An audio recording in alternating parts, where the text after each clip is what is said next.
Hi guys, this is Eddie at Ignite Spot Accounting. We got an awesome question in this week from one of our clients. It was this: how do we justify the extra expense for moving into a bigger office? We want to go from a small space to a much bigger space. We hate the fact that we got to pay more rent, but we got to do it. So is it a good idea or not? All right guys, that's what we're talking about this week at Ignite Spot. So here are 3 things you need to think about before you make the big move. Number 1, what's the real cost of moving into a bigger office space? It's kind of an obvious thing to think about, but you got to get there a little differently than you might think. So let's do a scenario. Let's say you have a space where you're paying $2,000 a month and you want to move into a space that's just $1,000 more, $3,000 a month. Most entrepreneurs would say, okay guys, we have to come up with $1,000 every month in order to make this new space work and to be able to afford it. But that's not true. If you remember in one of the other videos I've done called How to Calculate Your Gross Margin gives you the real cost of any new overhead you're adding to your business. I'll put the link down below so that you can figure out how to calculate your own gross margin, or you can call us, we'll help you out with that.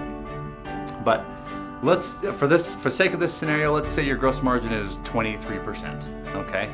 And the way this works is, grab your trusty calculator. So I've got my phone here, and we're going to take that $1,000 in new rent, 1,000, and we're going to divide it by 0.23, our gross margin. Okay. I don't know if you can see that or not, but that gives me a real cost of $4,347. So why is that different than the $1,000? Well, here's why. In a business that has a gross margin of 0.23 or 23%, that means that for every dollar they sell, after they pay for the labor to create that product or generate that service, as well as the materials that they need to put into that product or service, they only get to keep 23 cents after those 2 cost items, okay? That 23 cents can then be used to pay for overhead like rent.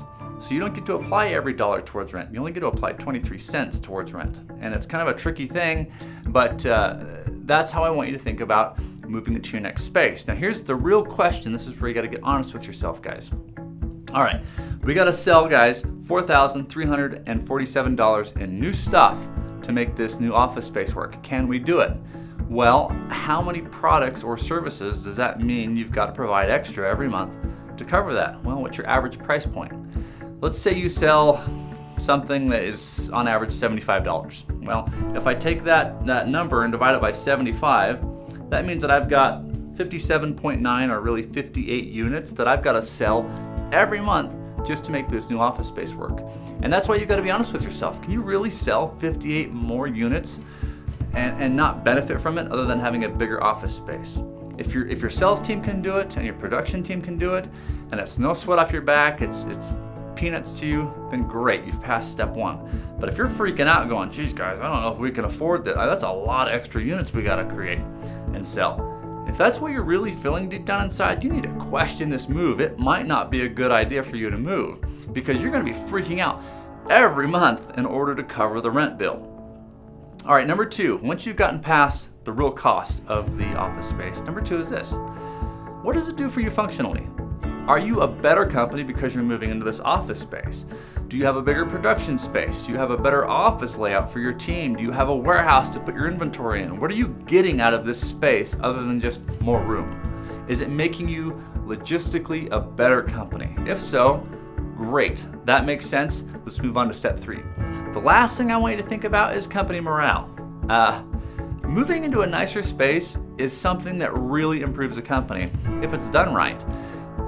New paint on the wall, a better layout, just an overall nicer building in a nicer part of the neighborhood will make your team feel happier, work harder, and feel safer and more connected to each other.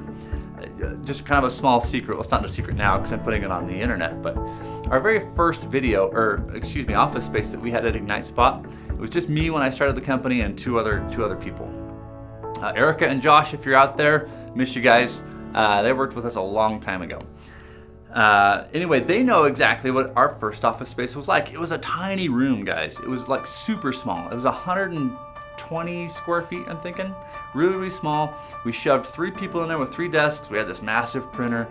But rent was really, really cheap. It was like $150 a month, so we did it. And it was in downtown Salt Lake, which is where we're from. The problem with that space was that it smelled like mold.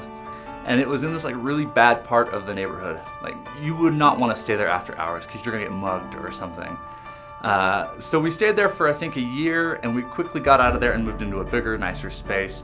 And we've moved many, many times since then into our new current home, which we love. In fact, when people come here, they're like, wow, and they love how we've got it laid out, and it's just a fun place to work. So I'm a huge proponent of how an office space affects not only you as the entrepreneur, but your team and how well they work with you. So, just to recap, what's the real cost of this office space? It ain't $1,000, guys. What's your gross margin? Figure that number out first, and then divide the additional costs by your gross margin to get the real amount of revenue you gotta sell in order to cover this rent space. Number 2, does it make you more functional as a team?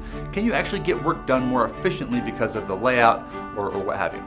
And number 3, how is it going to affect the morale of your company and your overall excitement and energy level?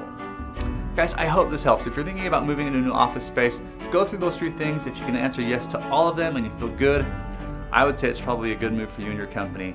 Good luck, guys. We'll see you next week.